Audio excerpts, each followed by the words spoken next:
Corona संक्रमण के खतरे के चलते लोगों को लॉकडाउन की बंदिशों को समझाने के लिए भंगानी गांव के युवकों ने अनोखी तरकीब निकाली है। युवक मंडल के कार्यकर्ताओं ने अपने और अन्य घरों के आगे लक्ष्मण रेखाएं खींच दी है।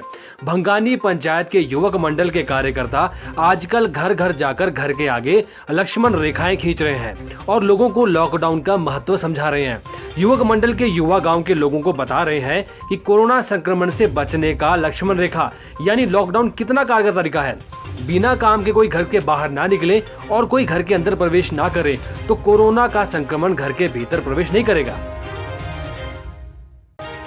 ये हमारे प्रधानमंत्री नरेंद्र मोदी जी ने हमें एक न्यूज़ के समक्ष निर्णय दिया था कि अपने घर में रहना है और ये लक्ष्मण रेखा अपने घर से बाहर खींचनी है, जिससे हम घर से बाहर ना जा सकें, ना कोई ऐसा गलत काम उठा सके जिससे कि ये जो महामारी कोरोना की बीमारी है हमारे बीच उत्पन्न होए।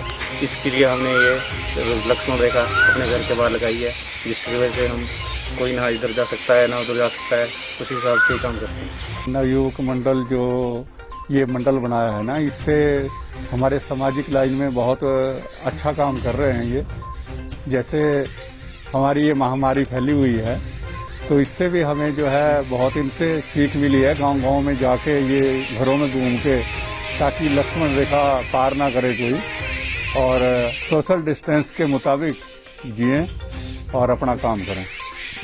लगाइए, इसका कितना असर आप देख रहे हैं? इन रेखाओं से हमारे यहाँ पे कोई भी व्यक्ति बाहर नहीं जा रहा है इन रेखाओं से, और अपने अपने काम के हिसाब से ही बाहर निकलता है और सभी लोग अपने अपने घरों में रहते हैं। इन रेखाओं के कारण ही हमारे सभी लोग पालन कर रहे हैं। हमारे जो भी हमारे क्लब के मेंबर हैं वो टाइम के अनुसार चेक भी करते हैं बीच बीच में जाके, या बीच में कोई भी सुझाव हो वो क्लब की तरफ से सभी को दिया जाता है। ये रेखाएं जो है हमारे माननीय प्रधानमंत्री जी नरेंद्र मोदी जी के आह्वान पर जो है कि घरों से हमने बाहर नहीं निकलना है, सोशल डिस्टेंसिंग का खास ख्याल रखना है। तो उसके लिए हमारा जो एक क्लब है नवयुवक मंडल एकता की जंग, तो उस क्लब के यूथ के लड़कों ने हर घर के आगे एक वाइट कलर से पट्टी लगाई है कि जो है फालतू में बिना मतलब से घर से ना निकले, अपनी खेती बाड़ी की ओर ही ध्यान दें, जरूरत काम के लिए ही घर से निकलें। तो तभी हमने ये जो है रेखाएं लगाई हुई है। कोरोना वायरस के संभावित संक्रमण को रोकने के मद्देनजर रविवार यानी 26 अप्रैल 2020 को संपूर्ण बंद रहेगा। पूर्णतः बंद के दौरान जिला के मेडिकल स्टोर और मेडिकल इमरजेंसी की दुकानों को छोड़कर सभी वाणिज्यिक संस्थान बंद रहेंगे, जिसमें जरूरी वस्तुओं की दुकानें भी शामिल हैं। जिला दंडाधिकारी सिरमौर डॉक्टर आर.के. पारूथी ने जिला के लोगों से अपील करते हुए कहा कि वह इस बंद को सफल बनाने में जिला प्रशासन का पूरा सहयोग करें और रविवार के दिन अपने घरों में ही रहें।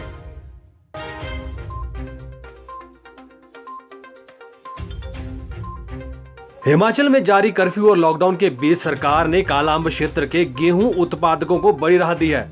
यहाँ गेहूं बेचने के लिए किसानों को पड़ोसी राज्य का रुख नहीं करना पड़ेगा। दरअसल लॉकडाउन और कर्फ्यू के बीच बने हालात को देखते हुए सरकार ने निर्णय लिया है कि इस क्षेत्र के सभी किसानों का गेहूं कालाअंब स्थित FCI सेंटर में ही खरीदा जाएगा, जिसे बेचने के लिए आमतौर पर किसानों को पड़ोसी राज्य हरियाणा जाया करते थे। FCI सेंटर का नाहन के विधायक व हिमाचल बीजेपी के अध्यक्ष डॉक्टर राजीव बिंदल ने दौरा किया और यहाँ गेहूं खरीद का कार्य शुरू करवाया। मीडिया से बात करते हुए डॉक्टर राजीव बिंदल ने कहा कि हरियाणा में जब यहाँ के किसान गेहूं बेचने जाते थे तो उन्हें कई समस्याओं से जूझना पड़ता था और लेन देन में भी कई प्रकार की लॉकडाउन और कर्फ्यू के बीच कई समाज सेवी संस्थाएं जरूरतमंदों के लिए मददगार साबित हो रही है। हिमाचल व हरियाणा की सीमा पर स्थित टोका साहब गुरुद्वारा प्रबंधन भी ऐसे समय में दोनों राज्य के लोगों के लिए मददगार बन रहा है। टोका साहब गुरुद्वारा प्रबंधन द्वारा रोजाना सैकड़ों लोगों को राशन व भोजन मुहैया करवाया जा रहा है। नाहन के बीजेपी विधायक राजीव बिंदल टोका साहब गुरुद्वारा पहुंचे और उन्होंने इस सेवा के लिए गुरुद्वारा प्रबंधन का आभार जताया। साथ ही कहा कि मुश्किल की इस घड़ी में कई लोग मदद के लिए आगे आ रहे हैं और उनके प्रयास बेहद सराहनीय है। ये 4 प्राइमरी जा रही है, किटें जा रही हैं हिमाचल में जी। 465 किट चलेगी आज तक जी। तो हरियाणा में लंगर जा रहा बनाया जी। 400 बंदे का डेली दोपहर और रात को हरियाणा में जा रहे हैं। वो हम तैयार करके खड़े हमारे पास, ये तैयार करके भेज रहे हैं। बाकी जो लोकल भी यहाँ आते जाते हैं उनको भी हम लंगर की सेवा करते हैं। शुक्र लंगर काफ़ी बरता रही है। 120 हैं किट। ये किसके माध्यम से? ये बिंदल साहब के। जब से महामारी का संकट खड़ा हुआ है, हमने देखा कि समाज के लोग बढ़ करके सहयोग करने के लिए आते हैं। और मुझे बहुत बहुत धन्यवाद करना है उन लोगों का जो अपने घर से अनाज निकाल रहे हैं, धनराशि निकाल रहे हैं, मुख्यमंत्री राहत कोष में दे रहे हैं, प्रधानमंत्री केयर में दे रहे हैं और भोजन करा रहे हैं। ये भारत की एक परीक्षा की घड़ी में भारत के 130 करोड़ नागरिक कामयाब हुए। मैंने देखा एक बहुत गरीब सा आदमी मुझे फ़ोन करता है कि मुझे डोनेशन करनी है।